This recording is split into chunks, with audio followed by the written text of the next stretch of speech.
பார்த்தாலும் எல்லாம் ஆசீர்வாதமாக தான் இருப்பேன். அதனால தான் ரொம்ப க்ளோஸப்பாக எடுத்து இதை போட்டுக்கிட்டே இருக்கும்.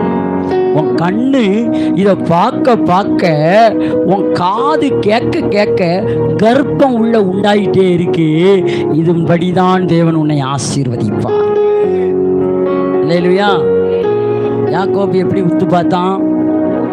லாபம் பூரான்னு சொன்னான், இதெல்லாம் புள்ளி உள்ளதெல்லாம் எனக்கு, புள்ளி இல்லை வரி இல்லாதெல்லாம் உனக்கு அப்படின்னு. அப்போ யாக்கோபு எப்படி பார்த்தான்? எல்லா ஆட்டுக்குள்ளேயும் புள்ளி இருக்கு, புள்ளி இருக்கு, புள்ளி இருக்கு, புள்ளி இருக்கலாம். அவன் பார்த்த மாதிரியே எல்லாம் என்னமா தான் போட்டுச்சு. உடனே அவன் சொன்ன செல்லாது மாற்று அப்படின்னா. அப்புறம் புள்ளி இல்லாதெல்லாம் உனக்கு அப்படின்னா. அப்போ அவன் அடுத்தும் பார்க்குறான், ஆட்டுக்குள்ளே எல்லாம் புள்ளி இல்லாததா இருக்குது, புள்ளி இல்லாததா இருக்குன்னு இப்படி பார்க்கான். அவன் பார்த்த மாதிரியே புள்ளி இல்லாததா வருது. அல்லேலூயா. அப்போ அவன் எதில் தகுதிப்படுத்துறாரு ஆண்டவர்? விசுவாசத்தில் தகுதிப்படுத்தினார் யாக்கோப்பை. அந்த யாக்கோப்பை தகுதிப்படுத்தின தேவன் உன்னை என்னையும் தகுதிப்படுத்த வல்லவராக இருக்கிறார்.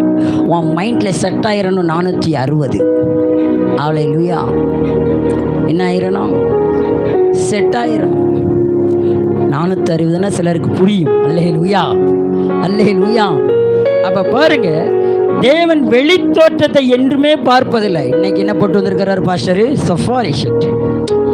பாஸ்டர் பார்த்தா எப்படி இருக்காரு? அன்னைக்கு வெள்ளை கருப்பு சட்டையை போட்டு வந்தாரு. இன்னைக்கு சஃபாரி ஷர்ட் போட்டோன்னா பயங்கரமான பெரிய சஃபாரி ஷர்ட்டை பார்த்து ஏமாந்துடாத. அல்லேலூயா.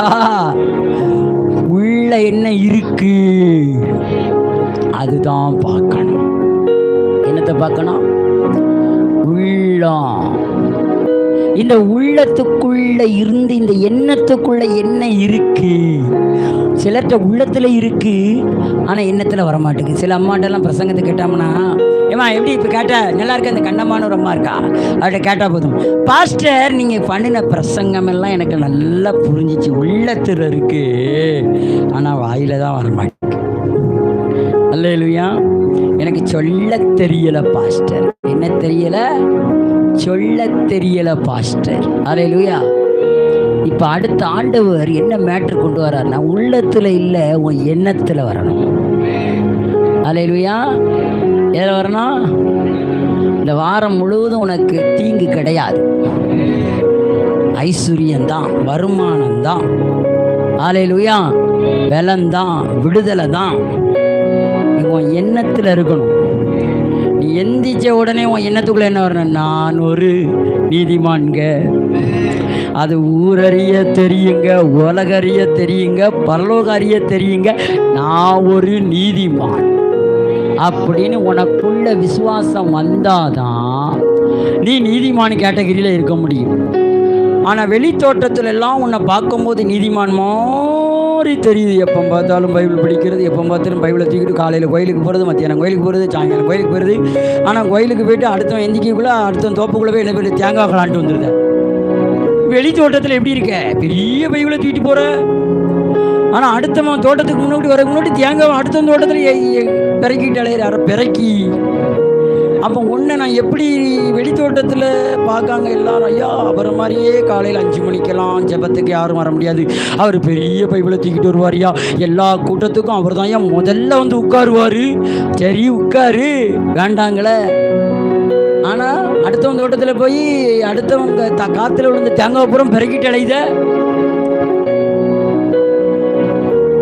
ஐயா இது உங்களுக்கே நியாயமாயா?